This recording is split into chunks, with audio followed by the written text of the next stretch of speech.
Hit the wrong button there. That's so good. All right. So we have a very special guest here today, a gentleman that really needs no introduction, just a real cool guy, master of mindset, master of physical fitness, ex-Navy SEAL, a guy who couldn't swim when he was younger. And then I've seen him recently on his Instagram swimming with his hands and feet tied up. Like, this guy's incredible. He's a best-selling author, and he's got an upcoming film this week that we'll talk about. We have Remi Adeleke on the show today. Welcome, Remi. Hey, thank you for having me. It's an honor and blessing to be here. Oh my gosh, the honor is ours, and we are blessed to have you. And I would just love to start a little bit. I don't know if everybody knows your crazy history. I mean, you went from being nearly a prince, right, as a young kid in Africa, being, born to a, real prominent family that had everything turned upside down, and then raised in the Bronx. Like, tell us a little bit about that and what that taught you, and how you got that crazy work ethic that you have today. No, for sure. So my story kind of starts with my dad. My dad was the firstborn son to my grandfather, who kept on having girls. My grandfather had 9 wives, and he kept on having girls. And then finally, he had a son, which was my father. And so naturally, he inherited the title of chief, which in European culture and Western culture, we refer to royalties, king, queen, prince, princess, Dutch, that sort of thing. But in African culture, and also specifically in West African culture, royalty is referred to as chief and or your last name. So my last name, Adeleke, Ade means crown and Leke means is supreme. And my first name, Ade Remi, means the crown has appeased me. Ade meaning crown. And so my dad inherited the title of chief, but also naturally the last name. And that was, a life that, was a nice life for him. He ended up getting a full ride scholarship to study architecture and engineering in London. Did really well there. Was like one of the first Black men on the board of the World Trade Center in America. Was the first Black man on the board of the British Financial Planning Council in Great Britain. Then he came back to Nigeria and kind of really, amassed more of his wealth. He had a vision for Nigeria that it could be like the United States and other Western nations, because Nigeria is so rich in resources, natural gas, oil, cocoa, gold, and so on and so forth. So he wanted Nigeria to be essentially the financial sector of the African world, where people from all around the world came and did business. And that's kind of around the time when I came along. So when I came along, I was born into obviously the riches, and we traveled the world. We had cars, we had nannies, drivers, ate at the most lavish restaurants. My dad would host parties with dignitaries from all around the world. So it was just like this royal, rich life. I still have pictures, not too far behind me, below this table behind me, with us on horses and in prestigious clothes and all of this crazy stuff. But to make a long story short, in 1987, the Nigerian government stripped my father of absolutely everything, especially his most valuable asset, Lagoon Development Project, which is now known as Banana Island, which is one of the first man-made islands in the world. My dad died days later, and we went from rich, having absolutely nothing, to poor, having nothing.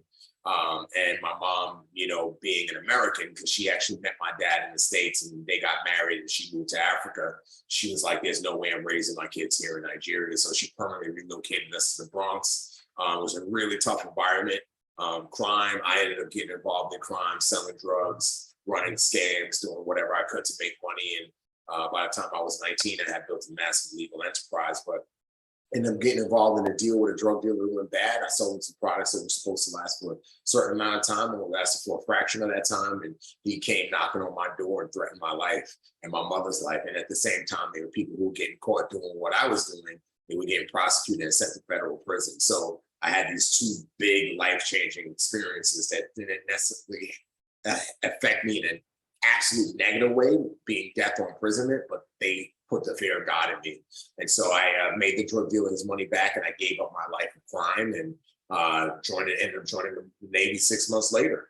And couldn't swim, didn't have the academic scores, and was super skinny, but put in the work, had that motivation. And, within a year checking in my first command, I was checking out, going to SEAL training, got in SEAL training, got kicked out halfway through, went back a year later, made it through SEAL training, and became a frogman and had a great career. That's crazy. I mean, it's hard to even imagine. I've seen your videos of literally you swimming with your hands tied behind your back and your feet tied up. Like, I'm a great swimmer. I don't know how I would do that way. I've never tried that. I don't know that I want to, but like, how do you go from, literally not swimming to swimming the couple miles that you had to do in 80 minutes? Like, what does that look like? It's consistency. When I got to my first command, I spoke to my LPO and I just said, hey, LPO being a supervisor, and I said, hey, I'd like to train to be a SEAL, to get into SEAL training. Can you change my work schedule?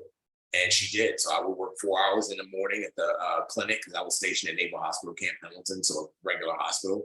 I would work in the morning at the morning clinic, have 4 hours off in the afternoon. And then I would come back and work the night clinic until, the last patient left. And I did that every day religiously. And I didn't have a car, so I would run 3 miles to the pool, jump in the shallow end, try to figure it out, and then run 3 miles back. I was just consistent. I was relentless, whether it was cold, whether it was hot, whether it was raining, whatever the case may be, whatever the case was, I was running to that pool. And it was uphill, 3 miles uphill. And after some time, I began to humble myself, and I asked the lifeguard one day, hey, can you help me learn how to swim? And he said, I can't teach you how to swim, but I could talk you through the stroke. And because he couldn't come down from the lifeguard tower. And so from the lifeguard tower, he would just talk me through what to do. And I just, showed up and tried to do it to the best of my ability. And before you know it, I was swimming proficient enough to get into SEAL training. And I tell people all the time, when you have a dream, you're going to always have a deficiency or major obstacle on the road towards that dream. Otherwise, it wouldn't be called a dream, right? A dream is something that's really, really hard to attain. And when you have this deficiency or obstacle, you can make one or two decisions. Either A, you can throw your hands up, walk away and say, hey, this is not meant for me. Or B, you could do the extra hard work in order to overcome your deficiencies so that you can, get the next step towards becoming, achieving your dream. And that's what I did. I just did the extra hard work. I crammed over and over again. And that's what allowed me to do it. And, even, just to learn how to swim was hard. That was hard. And at any moment I could have said, this is too hard. I remember, when I finally got the stroke down, and I was like, I got about a quarter of the way in the pool. So, just from the wall to the quarter distance. And I was just super windy. I was like, oh my God, I got to go to the other end of the pool and then come back and then do that multiple times. That's hard. But, I did the hard work. I mean, just to get to the pool, as I mentioned, was hard. I had to run uphill, but I didn't quit. I just kept on doing it. And I tell people all the time, life is hard. But the way we overcome a hard life is doing hard work. And I did that hard work over and over again. And I overcame that hard aspect of my life. So that was essentially how I did it. Consistency and not quitting, and just putting in the work, just doing the work. Yeah. Wow. I mean, that for me, as an accomplished, swimmer, I consider myself a waterman. I spend a lot of time in the water, surfing big waves, doing all kinds of stuff, holding my breath for minutes at a time.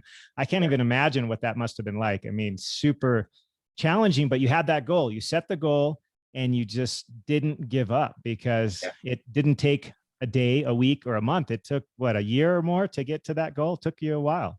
Yeah, well, I checked in January 2003 to my first command, and I want to say I received my orders to BUD/S about 8 months later.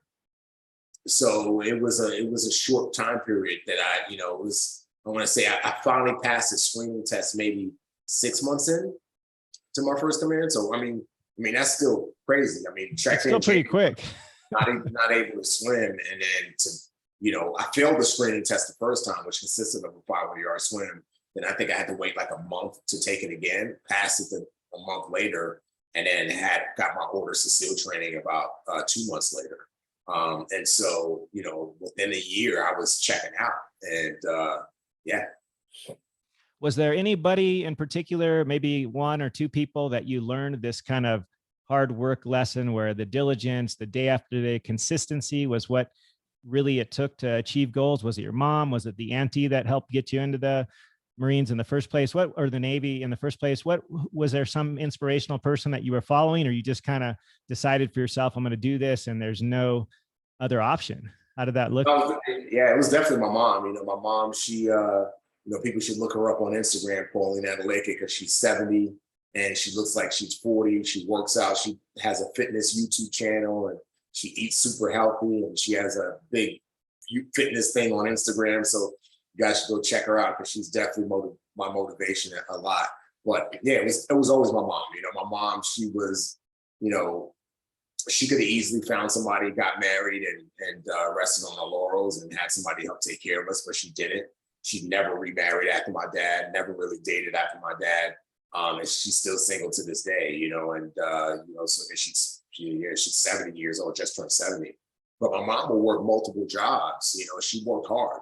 She would work multiple jobs in order to provide for my brother and I. You know, there were times when she would get up at 5 a.m., run the steps for a workout. We had 18 floors in our building, so she would run the steps, 18 flights up, 18 back down, up, down, up, down. Then she would, you know, after doing that for an hour, she would come back, get showered, get dressed, take us to school, and then she would take the train down to the South Bronx, where she taught elementary school. She would come back after doing her days of work, you know, help my brothers and I with our homework, help feed us, put us to bed. Then she would jump into work at her second job, which was a creative writing service. Then from there, she would do her lesson plan for her students next day of school. And that was every day, you know, and then sometimes she would take on a third job and she never complained. She just did the work, you know? And so when you grow up with a person like that, who's modeling perseverance and modeling the importance of doing everything with excellence and not giving up, it just becomes a part of your nature and your DNA. And so it just naturally became a part of who I am. And even now to this day, working in Hollywood, trying to make films, it's extremely hard. It's very hard. I mean, attrition rate for people who come to Hollywood and then, you know, and then leave after not making it is as high as, you know, guys not making it in SEAL training. And that's about 80 to 90% of guys who go to SEAL training quit, right? And so, you know, I've just been able to see things, and especially in Hollywood, and say, I know this is extremely hard, but I can do it. I could do it. And so it all comes from my mom, and even partly from my dad, his mindset being an engineer and having that engineer mind where he's able to look at a situation or look at blueprints and figure out how to construct those blueprints or how to make whatever he's doing work, you know? So it's a combination of my mom and dad, but, you know, from dad DNA side, being born into it, mom nurturing side, you know, setting that example for me every day. Yeah. Wow. What a great story. I mean, bless your mom. She's crushing it, still in her 70s. That's incredible. That's what I think you and I are hoping to do as well when we get up there in 60s, 70s, 80s, 90s. I mean, that'd be my dream, to still be crushing it when I get that age. And it's the daily stuff, like you said. I mean, it's just the everyday, you know, things, whether they be, you know, working out or whether it be with eating healthy, you know, just repeated over and over and over again, gets you those big goals. And I'd love to hear about the story behind how you went from, you know, the Navy SEAL to, you know, being in the movie Transformers, and then like being a writer. Like, how did that all come about? Were you always interested in writing, or what does that look like? Well, you know, my mom, you know, when I was a kid, she would make my brother and I read New York Times articles and write reports based off the article that we read. And if the reports weren't near perfect, she would make us pick another article and start again. So my introduction to writing started really, really early, at an early age, because my mom, you know, she understood the importance of being able to articulate your thoughts in a literary format. And so that's where the foundation was built. And then fast forward, got into the SEAL teams. And there's different jobs guys have, like sniper, breacher, medic. And so I was a medic, but I was also a human guy, which stands for human intelligence. So I've gone to various intelligence schools, and one of the first intelligence school I went to, there was a lot of writing that was a part of that job. You had to, you know, do your whatever job that you were doing. I'm being vague for a reason. They come back to a building or a room safe house and write a report as though somebody can pick up that report and read it like it happened that day, whether somebody picked up that report 10 years from now, 20 years from now. So I really learned visual writing and visual storytelling through that process. And that was a big part of what I did overseas, you know, meeting with sources and then coming back, writing reports, sending those reports up the chain of command to generals and other 3-letter agencies. And then based off of how well the report was written, and based off whether it had been vetted, it was vetted information that would dictate as to whether we would go on missions. And so that's where, my writing skills were further enhanced in doing that job. And so when I got out, I was actually in grad school for organizational strategy / business. And my plan was to go into business consulting. I had and still have relationships with some very wealthy and influential entrepreneurs. And so, they kind of got me started taking principles that I learned in special operations and translating them to business, such as communication, leadership, mental toughness, critical thinking, decision-making, all that stuff, all those sort of things. And so that was my plan, to do that. And I was on track to do that. And that's why I was finishing up my master's. And then in May, I was writing papers in my office, and my phone rings, and it's this lady who works for Michael Bay. And she said, "Hey, Michael Bay's looking for a guy with your background to work on Transformers." And she asked if I was available. And I was like, "Yeah, all I'm doing is writing papers, so I'm available." And, I showed up to set the next day. And that one day turned into 3 weeks turned into 6 months. And before I know it, I was in a big major motion picture. And then, after working on a project like that, it just opens up more doors. So I started doing consulting on commercial projects and acting. And then I would, as a consultant on film and TV shows, I would get the scripts. And so before we even went into production, and I would read them, and I was just like, man, like, I could do way better than this. I could write way better than this. I have the skill set. And this was specifically after I had already written my first book, Transform. And so, after I wrote my book, I was like, you know what, I'm going to write scripts. And I just watched tons of YouTube videos and listened to a bunch of podcasts about, how to format scripts and story structure, story arc, and story arc, antagonist, protagonist, just all the logistics behind writing a screenplay. I just studied them to nauseam. And I wrote my first screenplay. And my first screenplay ended up getting picked up by a major producer. And that screenplay, then after I finished rewrites on it for the producer, turned into a big book deal with HarperCollins William Murrow. And I actually just turned in book 1, which is part of that book deal 2 weeks ago. We actually just finished editing the book today. Friday technically, but my publisher reached out to me with one last question. So that book's done. And I just kept on growing from there. And now, that's what wakes me up in the morning, is writing and storytelling, and then being able to get behind a camera and take what I've written and project it so that people can see what's in my head in a media platform. And so, yeah, that's kind of how the writing side of things came about. Wow. Who would have known, right? Back in the day when you were probably fighting your mom, doing those stories that you had to write book reports or whatever it was that you probably didn't like, I'm guessing. I mean, I know my kids, when they were having to rewrite stuff, because we used to do a lot of homeschool, and my wife is not, she's tough on them. If they didn't turn in their best work, they were doing it again. But I think they thank her now. I got a couple in college now, and they're like, okay, we get it, Mom. But is that the case with you? Did you kind of go, gosh, man, I'm so glad my mom made me work hard? Like, she was the start. Yeah, absolutely. No, she, where a lot of parents, they put a football or baseball or basketball in their kids' hands, in hopes that they would be successful in those fields. My mom put a pen and paper in my hand.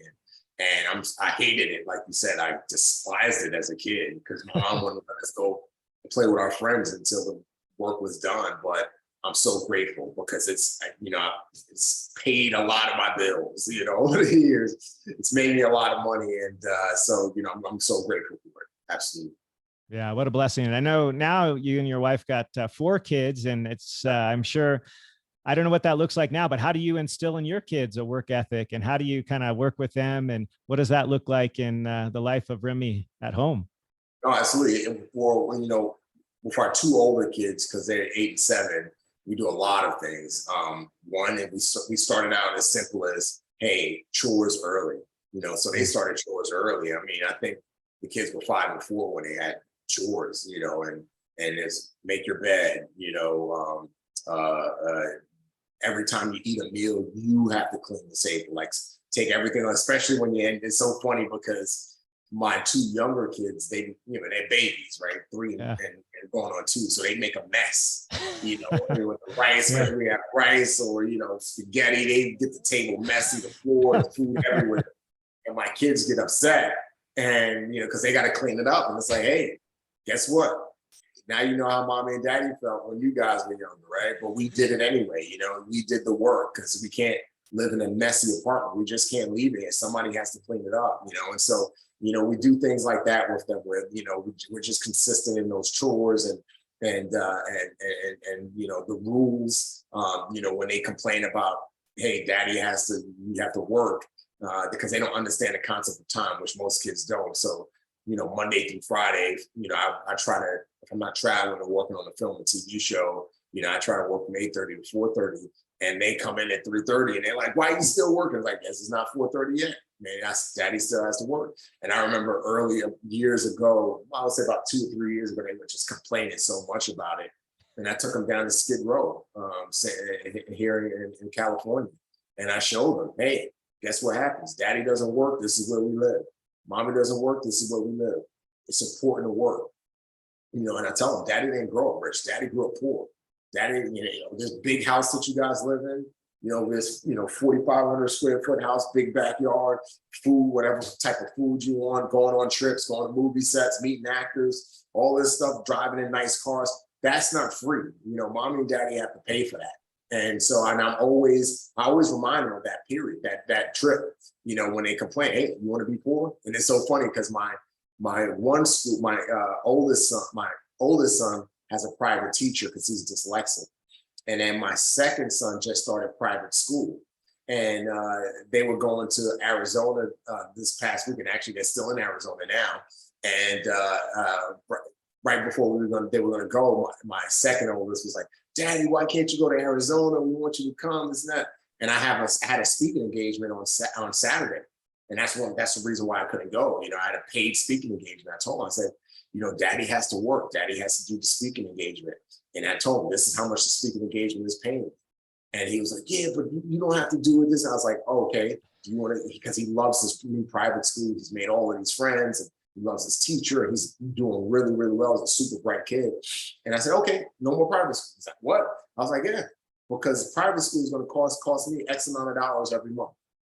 So if I don't take this job, then part of that money I'm going to make covers your private school. So no more private school. He's like, no. I was like, nope, no more private school for you. And then the lights were, he was like, all right, no, please go work, because I want to keep going to my school. So it's just things like that. It's not just telling them to do things, but it's setting that example, and it's also actually making them do those things that are hard that they don't like to do, so they get used to hard and doing hard things. So what does it look like now when the near 2-year-old and 3-year-old get the rice all over the floor? And I know what this is like. It's a pain to clean up. Yeah. Do they do it willingly, or do they still kind of fuss about it? Oh, I mean, they still do it. I mean, sometimes they fuss about it, and they get, especially my oldest son, especially like, because he typically finishes first, and then he, when they're not allowed to watch TV during the week, but what they do, if there's a football game on, they're only allowed to watch sports, and that's when I put it on during the week. Other than that, they're not allowed to watch cartoons or any TV shows during the week. And so I say all that to say, my oldest son, after he finishes and there's a football game on, he'll go sit on the couch, and then he gets super frustrated when everybody else finishes, and then he has to get off the couch and come back. So that's when he gets frustrated the most. He's like, oh, I'm watching the game, I'm into the game, and then he has to come clean it up. But for the most part, yeah, they don't complain as much. There are gripes when the mess is big, but for the most part, they're good. Yeah, no, it's so important. And I can echo that with 6 kids. We've kind of done the same, started the chores early. They do exactly that. They clean up after dinner, they fold their laundry, they make their beds, all that kind of, the simple stuff, but it teaches them that lesson that, it's got to get done. And it teaches you something, pride in your work, pride in your environment, making the best that you can with what you've got. If that bed doesn't get made by them, nobody's making that bed. You know what I mean? I'm not going to go back and make it. So that's awesome. What about with the, as far as activity and that, are they in sports? What do they do that? Yeah. My 2 oldest, we've had them in sports since, I want to say 4. So right now they're in flag football, and they do flag football, and they have a private basketball coach. So they go to private basketball lessons every Monday and every Tuesday. And then they have football practice every Thursday, and then a football game every Friday. So yeah, they've always been active. Awesome. Obviously, I'm a very active person. My wife is, very fit person and into fitness, and being a doctor, she likes to set the example for her patients. So that's just something that, is a part of our family. There's times even on the weekend, my wife is like, you guys have been watching cartoons and, too much this morning. And, she limits it to like 2 hours and that's it. She's like, we're going to go for a walk and we'll go walk the neighborhood. The kids will go walk as well. I'm gripe and complain about it, but yeah, we're super active and we're all about eating healthy and vegetables. And the way I grew up, my wife had a hard time with it early on, but the way I grew up is you eat what we put in front of you. Yeah. It's not, I don't eat that. Now, ain't no such thing. Whatever we put in front of you, eat. Early on, my wife had a problem with it, but now, as my two older sons got older, and they were like, I don't want to eat this. I just want to eat hot dogs and pizza. Then she would have to fight them when I was gone because I'm the one, they listen to me the most, as what I think, a lot of kids do when they, because daddy's an enforcer for the most part. And when I was gone, they gave a lot of heartache. She was like, that's it. Like daddy's rules, whatever I put in front of you, you eat, and they got to eat it. They got to eat a certain amount of vegetables. They got to eat, their food, and that's the way it is. Yeah, and they learn. I'll be honest. I mean, it's just like you said. They're going to want their hot dogs and their pizza, and they're going to want to eat like their friends on occasion. But if you just bring home from the grocery store the stuff that's good for them, and that's all there is, they're going to eat it. I mean, when they're hungry, they're going to eat it. And I tell you what, like when I was a kid, we used to call our freaking apartment the concentration camp because, well, one, my mom couldn't afford any junk food, and so we had tons of vegetables and just made like cooked meals and orange juice. I'm talking orange juice, cranberry juice, ocean spray cranberry juice. My mom would drink that religiously and we hated it. And, I remember saying as a kid, dude, when I get money, I'm gonna buy donuts, cookies, pizza, and when I got out of my mom's apartment and got some money, when I got some money, I did that. And then when I got out and joined the Navy, I did that. And I didn't feel good because my body wasn't used to that. And then as I got older, I remember, my 20s, every time I went to a Chinese food restaurant, because I hated onions as a kid, and my mom would make me and my brother eat onions. And not raw, but like cooked in food. And I would always order food at Chinese food restaurants and no vegetables. Give me the General Tso chicken, no vegetables. Give me the Kung Pao chicken, no vegetables. And I could get away with that young, but as I got older, like in my 30s, I was like all about vegetables. Now, like I crush vegetables, I crush fruit. I juice fruit and vegetables every Monday and Tuesday. And then every Wednesday, Thursday, Friday, and Saturday, I have this antioxidant bowl that I make with, blackberries, blueberries, raspberries, strawberries, diced mango, cashew nuts, and if I put the mango in the bowl, I won't put any honey. But if I don't put the mango in the bowl because it's not a season, I'll put like a splash of honey. But I don't feel right unless the bulk of what I eat is fruits and vegetables. I just don't, So, but that goes back to how I was raised. It was, it was ingrained in me. So even though I strayed from it because that was the foundation, my eating habits were built upon, I came back to it. And, that's what I do with my kids. They may not like it, but, I guarantee you when they get older and they see and learn the benefits of eating healthy, they'll come back to it. Yeah, they totally will. And they'll go out and, go with their friends to a birthday party and they'll eat the garbage. And then later, all you got to do to remind them, just say, hey, how do you feel afterwards? And, if they're honest with you, they'll tell you, no, I kind of got a stomach ache. I don't feel that great. No wonder we don't eat this stuff every day, but it's good for them to kind of get that experience and then learn for themselves what's good. So they keep those lifetime habits that you're setting right there in your own home, which is awesome. That's epic.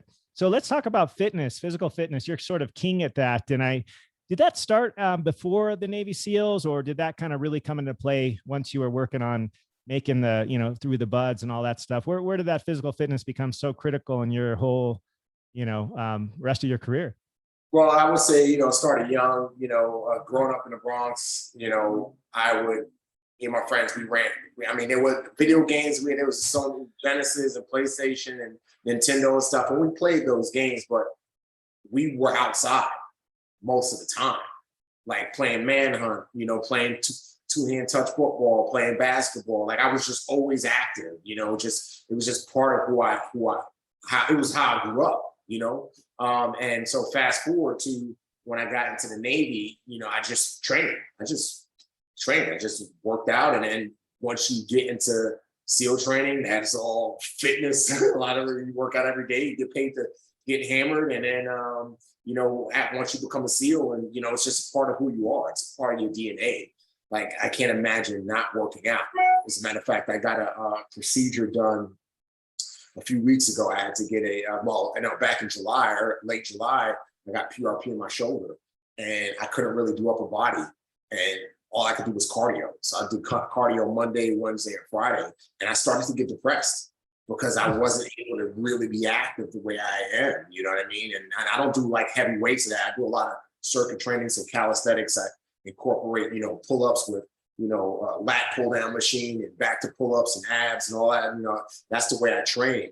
I'm not just, hey, bench, sit, wait, bench, sit. I don't do that. Like, I'm all about consistently keeping my heart rate up throughout the entire workout.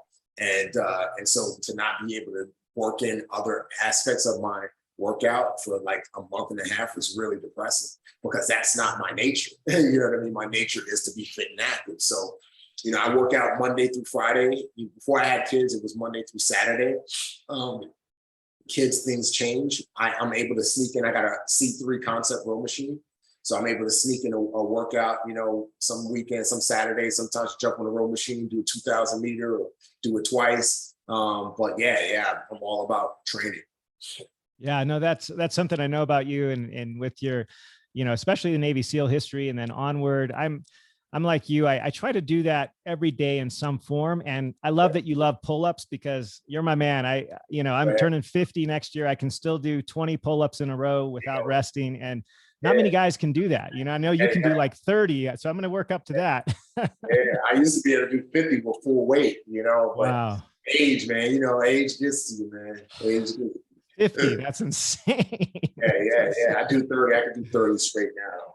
Yeah, that's still insane. I mean, I think you're around 40 or so, and I don't know any other guys that can do that many. I mean, they think I'm crazy to do 20, and I'm turning 50 next year, and I want to get back up to 30 like you, man. I'm gonna get it done. Well, that's the ultimate test. Forget benching. I know guys with bench, it's like, no, it's pull-ups. It's being able to pull your body weight up, multiple times. Because if it's just that, to me, that's the ultimate test of strength and endurance. Combining those two. Yeah. And it's just simple, right? It doesn't take much. You can buy a $20 pull-up bar. You can hang it on your doorway and you can have at it. It doesn't take any significant investment, and you just start wherever you are. Actually, you probably know Angela Gargano. She was on American Ninja Warrior. She's like the pull-up queen. She can do, I forget how many, but she was on the show a couple of weeks ago and talking about pull-ups, and like that's her whole mission, is to get people that have never done a pull-up to be able to work up to doing a pull-up or 2 or 10, which I think is incredible. And the thing about pull-ups too is it works so many muscles, back, lats, biceps, you know what I mean? Even your abs, your core, because, when you pull up, if you're not stabilizing that core, then you'll be flopping all over the place. You make it hard on yourself. So even sometimes depending, like, even your quads, depending on, your upper quads. So, pull-ups work on various muscle groups. Yeah. How about your kids? Do they do pull-ups too? Have you gotten them on that train yet? Or I got this video with my daughter. She's not doing pull-ups, but I stick my thumbs out. She hangs or something? Hold on to my thumbs and she just hangs. So awesome. Hopefully one day. Well, that's significant strength to be able to hold yourself up at like 3 years old. That's pretty epic. Two. Oh, she's only 2. Not even that's 2. right. Yeah, that's right. Oh yeah, she's the youngest. That's awesome, man. That is so incredible. I wanted to ask you, so, looking forward, you and I we see that I feel like there's a lot of kids out there that maybe aren't so tough. They're doing a lot of this, right? They got their thumbs worked out all day long, but they don't work out anything else. Like, what's your advice to that up and coming generation? How do we get them tough? Too hard, I don't know, man. It all comes back down to parenting. Yeah. I mean, I don't think that's a question for the kids because they're kids. That's true. Yeah. And that question can only be posed really to the parents. And it's like, The parents have to instill the importance of hard work and getting your hands dirty and, being active and being healthy. And the only way you can really do that is if you're doing it yourself, right? Or otherwise you're gonna be a hypocrite. So I think that it all goes back to the parenting, how you parent your kids and what you instill in your kids. Are you gonna instill this mindset that, hey, you face a failure, it's okay to quit? Are you gonna instill this mindset that everybody's a winner? Or are you gonna instill the mindset of, only people who are winners are those who get to the finish line first. Only people that you get the job are people who do the extra hard work, and so it all comes back down to parents. It's nothing we can say. I can say, you can say, anybody can say to the next generation, because they're the next generation. They're gonna, look at us as old farts who, are just haters or whatever. But it all comes back to the parents. It's what the parents instill in their kids. Yeah, no, I couldn't agree more. That's really, really critical because they don't have anybody else. They only do what they see, right? And if we're not doing it, we're not getting active ourselves, we're not eating healthy. I mean, they have no chance. They literally have no chance. So I couldn't agree more. It's so important to share those things with your kids, let them know. And they know it because they see you working out. You got the machine at your house that you can use even on the weekends. You're working out every day. Your wife is also staying fit. Like, they have no choice but to see that and notice it. And you get them outside and playing, and they're doing sports like crazy. I mean, 2 sports and at the same time, like that's awesome. You really hit that nail on the head. It's really the parents. And I feel like, if we haven't shown them, I mean, they're just not going to learn. It's just, they're not going to get that stuff, from doing this, right? It's just not going to happen. That's amazing. Well, I know I got this weekend, or this Friday, I should say, you got your movie coming out. Tell us a little bit about that, how that whole idea got started, and pump us up for that. I'm excited. Yeah, so my movie is called The Unexpected, and it focuses on human trafficking, specifically organ harvesting. When people hear human trafficking, their mind just goes to sex trafficking, but there are multiple aspects of human trafficking. You do have sex trafficking falls under it, organ harvesting, which my film falls under that. You got forced marriage, you got labor trafficking, you got kids who are used to move drugs in. They use as camels, so to speak, to move drugs in. You have blood trafficking. There's a story that came out recently out of Cambodia where a man from China traveled to Cambodia, was abducted by a gang, and he was blood trafficked for months. So they just kept him hooked up to a machine and was just drawing blood on him. So there's multiple different facets of human trafficking. And again, my film focuses on organ harvesting, which the film is based on true events. This is not some horror movie or some thriller that's, that I pulled out of my butt or I just made up. Organ harvesting is a real thing, not just here on our border and in the country, but all over the world. There are more people enslaved around the world than any other time in human history. Organ harvesting is prevalent in Egypt, where, as a matter of fact, Egypt is considered the organ harvesting capital of the world. India, down in South America. There's stories from all over the world about this thing. And so that's what I decided to make my first film about. The idea came to me because when I got out of the military, I was still seeking out ways to serve in some way. And I did different things. I would go to prisons. I went to inner city schools. I just tried everything. And the thing that kept popping up, people kept reaching out to me to help partner with different human trafficking organizations. So I was reached out to, I want to say sometime in 2016 by a nonprofit called Without Permission out of Sacramento. They reached out to me and said, hey, we heard your story. We'd love for you to come out here and help out with this rally. Then about a year later, Lindsay, she's the founder of, not the founder, but the owner of In-N-Out Burger. She reached out to me because she has a nonprofit called Slave to Nothing. It's like, hey, can you help out with this charity bowling game? And then it just kept on, different people who are not connected to each other, different human trafficking organizations started reaching out to me. And I got contacted by this other one, and they employ former SEALs, Delta, Air Force Special Forces, Marine Special Forces, CIA guys to rescue kids who are actually trapped in sex trafficking and organ harvesting and forced labor around the world. And so they reach out to me and say, hey, would you be open to going on deployment? And I was like, absolutely. And, it was just eye-opening. it was eye-opening, the stuff you see. And I remember being, this is 2018, we went down to Dominican Republic, and I was in a slum that was like horrible. I mean, it was one of the worst slums I've ever been in my life. And I've been in some really bad slums. And in this particular slum in Dominican Republic, the parents sell their daughters to sex traffickers, and the sex traffickers would take the daughters to the north for Westerners to have sex with them. And this is something that's well known, well documented. Western men, Americans would travel to Dominican Republic and other countries to have sex with underage girls. And so in this particular slum, the parents did that. And, as a parent myself, I couldn't grasp the concept of selling my child. And our liaison, he pulled me aside and he pulled me into this chapel that was no bigger than the size of 3 bathroom stalls. And at the end of the chapel wall, at the wall, was a baby in a casket that had died, a 6-month-old baby. And what the guy explained to me was the baby died because the mother's milk dried up. She wasn't getting enough sustenance, so her milk dried up. And so she got some formula and mixed the formula with the local water. And the water in this particular slum was deadly. And that's what ended up killing the baby. So what the liaison was trying to help me understand was that these people are desperate. For them, it's either sell our daughters to the north so we have food and water and the stuff we need so that our other kids can survive, or we don't, and everybody dies. And when I got back from that trip, I had a voicemail from Mike Case. He's Michael Bay's producing partner. And they were like, hey, we've been trying to get a hold of you because Michael Bay's starting his new movie, and he'd like for you to work on it as a consultant. And that's when those two worlds collided for me. It's like, okay, this horrific thing, human trafficking, film, TV, where can I have the biggest impact? Because I could go down to DR and Haiti and other countries around the world and rescue 100, 200 kids maybe in my lifetime, but there's going to be 200,000 more that needs rescue. Out of the 600 to 800,000 globally trafficked victims every year, the majority of them are women and children. So, and at any given time, there's 6 million children in captivity as it relates to sex trafficking, labor, organ harvesting, other stuff.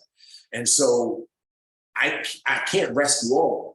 So how could I have the biggest impact? And in my mind, I can have the biggest impact by making a film, because people won't read an article. Everybody won't read news articles or do the research like I do the research, or go on missions like I went on missions to rescue kids, and they won't be exposed to it. So I need to bring this to their doorstep via film and TV. And it's the same thing we do in special operations, where not just special operations, but in conventional warfare as well, is winning the hearts and minds. You have this group in the military called PSYOPs, and what they do is they go into villages or towns and they hand out food, or they rebuild, soccer fields, or, they hand out pamphlets, essentially winning the hearts and minds of the locals so that the locals will be more inclined to give us information as to where the bad guys are, not hide the bad guys, or whatever the case may be.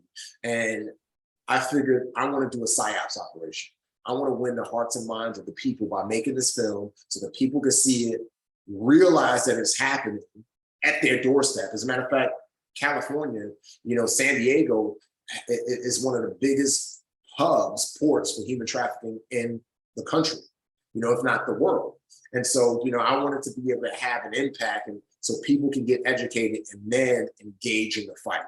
Right? Whether that's by donating, whether that's by volunteering for human trafficking nonprofit, whether that's by even working with a human trafficking nonprofit, whether that's, if you have a cybersecurity background, to going on the dark web. There's a story that came out recently about this girl she went to the Dallas Mavericks playoff game, this recent playoff game, went to the bathroom, never came back. Her dad, went to go look for her, couldn't find her. Security went to go look for her, couldn't find her. Cops came, couldn't find her. They wrote it off as a runaway. The father went back home, told his wife. They were devastated, of course, but they were like, "This is not our daughter. Something happened to her."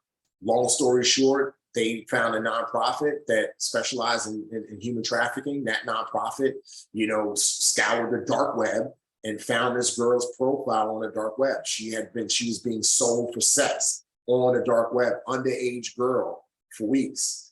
This nonprofit set up a sting with the local police. They raided where she was being held, and they were able to rescue her. And some of the traffickers that were in that house were at that game that day.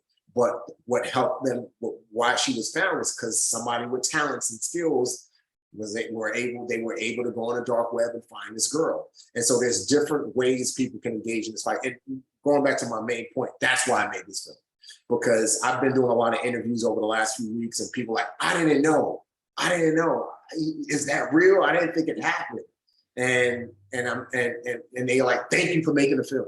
Thank you for showing this film, because now I see that it's real and I want to get involved. So that was the heart behind making it, to get people involved in this modern day atrocity, because I hear people say all the time, if I lived in the 1800s, I would fight against slavery. I would end slavery. I'd take up arms. I'd hide slaves. I'd do all of this. Well, like I said earlier, there's more people enslaved around the world today than any other time in human history.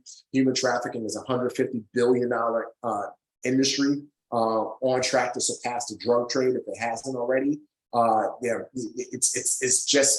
It's happening right under our noses in different ways. This will be the last thing I say. There's a story that came out earlier this year of a Delta flight attendant. She was able to be aware of the signs and symptoms of a traffic victim. There was a kid that was traveling with and I say this in air quotes, with a parent. She noticed the signs, something off. She checked it, came to find out that kid wasn't with his parent, his or her parent. I can't remember if it was a boy or girl. So after that kid was actually with a trafficker, that kid had been abducted. And she saved that kid's life by recognizing the signs and symptoms. And again, it was right under her nose. It was right under her nose. And trafficking happens right under our noses, especially here in the United States. As a matter of fact, the US, we're the biggest producer and consumer of child pornography, which is pornography that is produced with trafficked victims, right? So it's happening here in this country in a massive way. And that's why I made the film. Now, my film doesn't focus on the sex trafficking side of things, because that's hard for people to swallow sometimes. It does focus on the organ harvesting, and it is based on true events, but it will open your eyes up, not to just the organ harvesting and sex trafficking, but the different facets of human trafficking. Yeah, no, how important it is to get this out, because I remember when I first, it was about a decade ago, I heard about this and I didn't believe it at first. I'm like, no, people don't do that. That just sounds like something from a movie or something. Like, I don't think people really do that. And then I kind of got, a little bit more information. I started supporting some groups like OUR.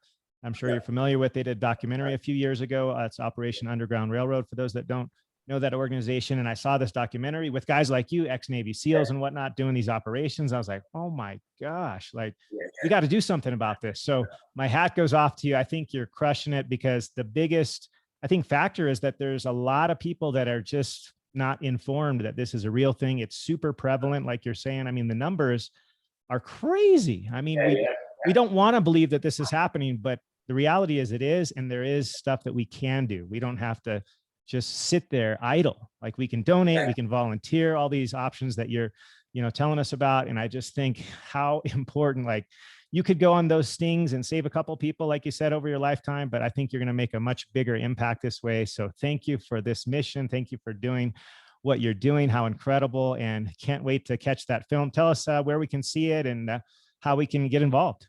Yeah, you can see it on my YouTube channel, which is Remi Adeleke, REMI ADELEKE.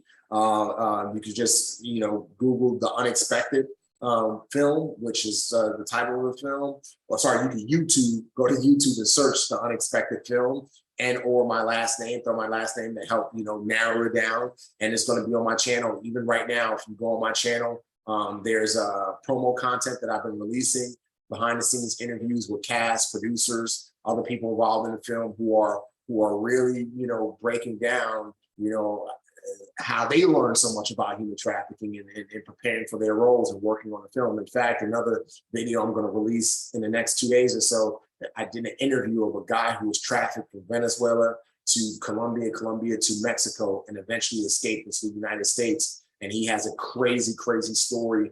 But, so that's going to be on my YouTube channel next 2 days or so. But yeah, just go to my YouTube channel, Remi Adeleke, or you can go to the link in my Instagram bio. You can find me on Instagram. The link is right in there, so you can just go straight to my channel and start viewing content and be ready for the film this Friday, September 30th.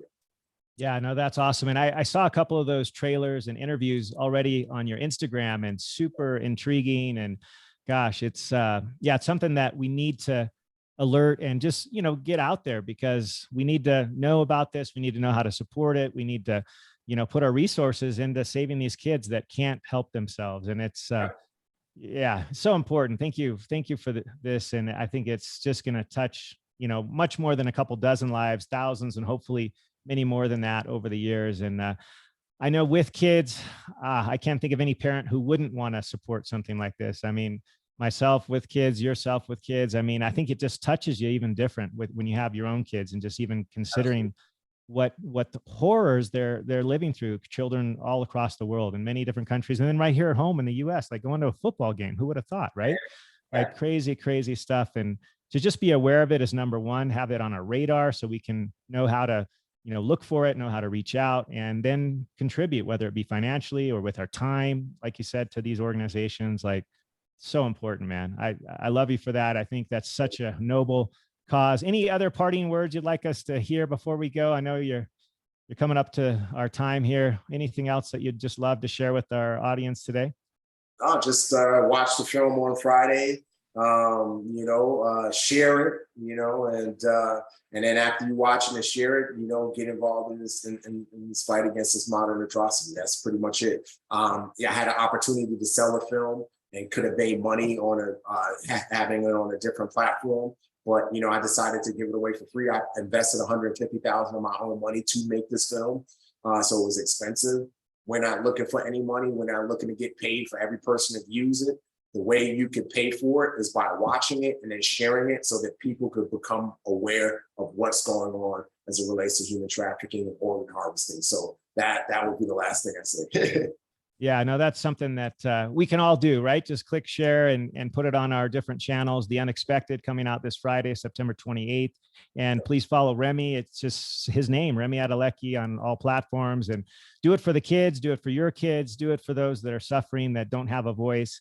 And, follow Remi, because he's just a cool dude and he has lots of good insight, and just the mental toughness he's shown over the years, the physical toughness. Like, I just want all you guys to know that he is a stud of a man and just a great human. And I hope you'll follow him and be able to share his content. So thanks, Remi, for being on the show today. It's been a true pleasure. Thank you for having me on, brother. I appreciate you. Awesome.